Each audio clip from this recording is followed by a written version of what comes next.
Welcome to the Utopian Society. In this show, we share and we explore the journey of entrepreneurs here in Austin, especially, and their success story. Today, we're kicking off our very first episode.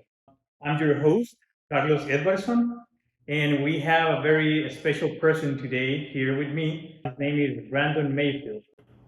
Brandon is a broker, a car broker, a realtor, and a leasing agent.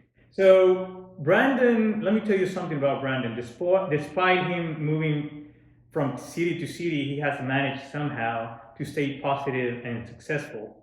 And he's looking to make his dream reality. That's what we are discussing here in this show, in this podcast. So, please welcome Brandon Mayfield with me.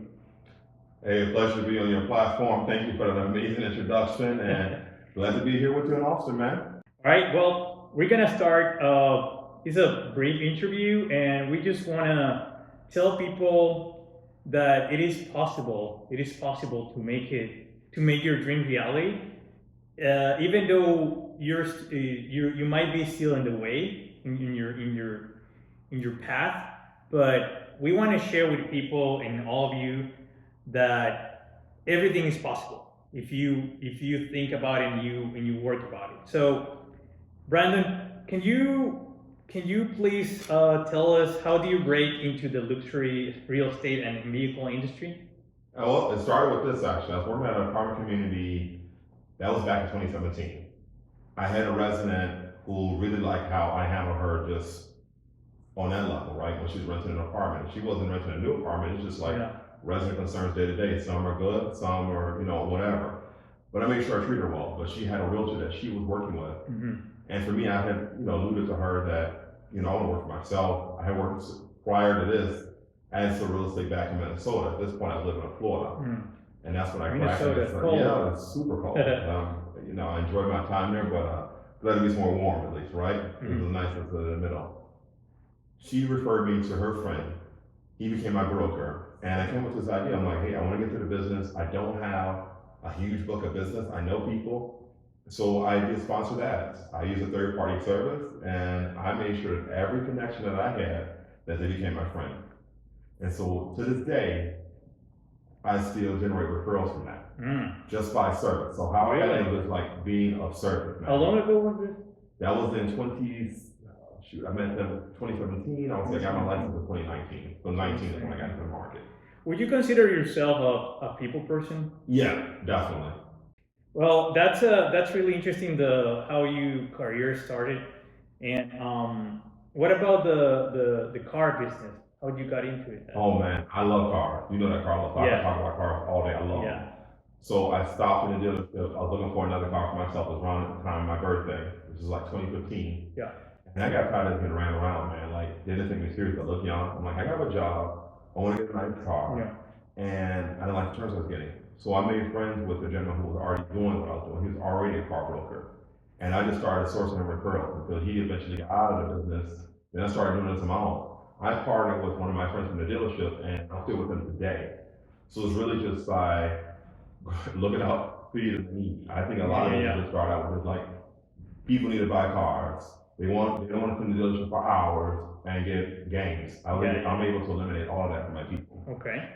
And what is the feeling behind when you see someone closing a deal with a car that they really like? Man, I get a high from that. I don't know if it's a sales high or what, but I'm stoked because I'm like, I can put myself in their shoes. Mm-hmm. And I feel kind of sad. I'm like, man, all of this was for this moment. Okay, now on to the next, because I've helped them get to that part. So now it's either wait for a referral or on to the next client.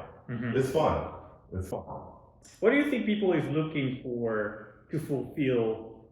And maybe not only in apartments or cars, but what do you think people are looking for? Man, there's so many things that go into that. I can say for certain one of them is fulfillment. And fulfillment that they're looking for is for that moment. It's like a moment of joy. They're excited, they're able to get this home or this car, it's on their mind. Maybe in other areas of their life, I've seen that it's stressful. Mhm. So for them, this is the one thing that's going to bring them happiness for that very moment. Yeah. It may be an expensive car, maybe something simple, but it's another thing off of their list that needs to be done. And they want to have a friend helping them do it while they're doing that. Someone real, someone who's Yeah, not only after their own objectives. that's exactly That's it. great. That's great. I empathize because I do believe that everyone, first of all, deserves the respect as a human being, and secondly, they deserve the authenticity of us being ourselves. And if we're in the business people, right, the business people, we want them to know that we are there for them. Thank you for that. That's really interesting. I would like to know something. Um, can you tell me one experience, one experience that really shaped your approach to business? And you know how business also is connected in our personal life. So how that experience, whatever was it, how that shaped your business perspective and your life perspective also. Excellent. For one, I can think of one moment. This is when I first was getting into real estate. This was probably had to be like 2007, maybe earlier, maybe. There was this brokerage in downtown Minneapolis that I went to work at. I literally called and finally I just went door to door. I finally went to the door, Wow. asked to speak to the broker, and say, hey, I want to work here. And I was very tenacious. He goes, dude, I don't have opening right now, but never give up your tenacity. And I took that as a huge compliment because the fact that I was able to meet with him and I still know him to this day, I don't know who's still in that office, but I know the area, and I've always had that approach where I'm very much tenacious. I feel like you just got to go for it. It may not always work out, but you lose 100% of the shots if you don't take. Yes, I agree. Let me ask you, were you afraid? Absolutely. And I still am. how did you? Oh wow, that's interesting. I mean, yeah, the fear, right? The fear of the unknown. We don't know what's gonna happen, what the expectations are or the outcomes. How do you manage that fear? What I look at is that fear is going to always be there for one reason or another. But I remind myself there are two fears I could have. I could have the fear of wondering what if, or the fear of like, okay, this doesn't work out, and then I gotta figure something else out. And I think it's a fear of just being like really uncomfortable. Because nothing about building a business feels great. It's not gonna always be comfortable, it's not gonna be always easy, no matter what level you are. Yes, you always got to struggle. You have to. you have this like timing where you actually gotta put in the hours, and it's not like people think you're gonna have in the maybe next 6 months you're gonna be a millionaire or having all the luxury things you want, but actually you have to put in the hours, right? It's stressful.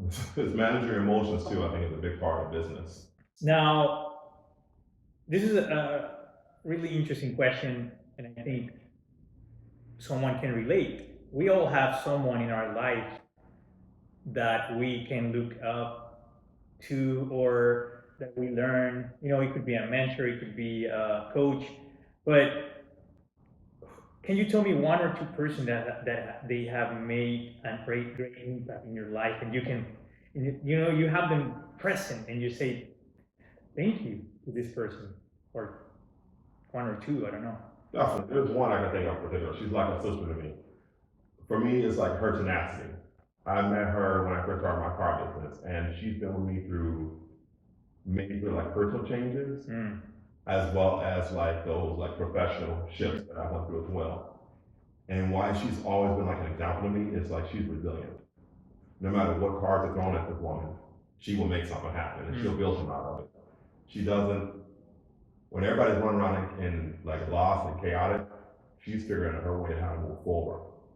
But she also takes a lot of time working on her personal life, her personality, her spirituality, and I admire that. And I think like the reason why she stands out to me is because she works in the core. I think a lot of us negate how important it is to have some type of spiritual belief, or whatever it is for you, because it's different from person to person. But that's extremely important. That's like what shapes your core. Yeah. I'll say for her, and also too like my mom. My mom was always believing in me, and I always wanted to make her proud. Shout out to Brandon's mom. Hello.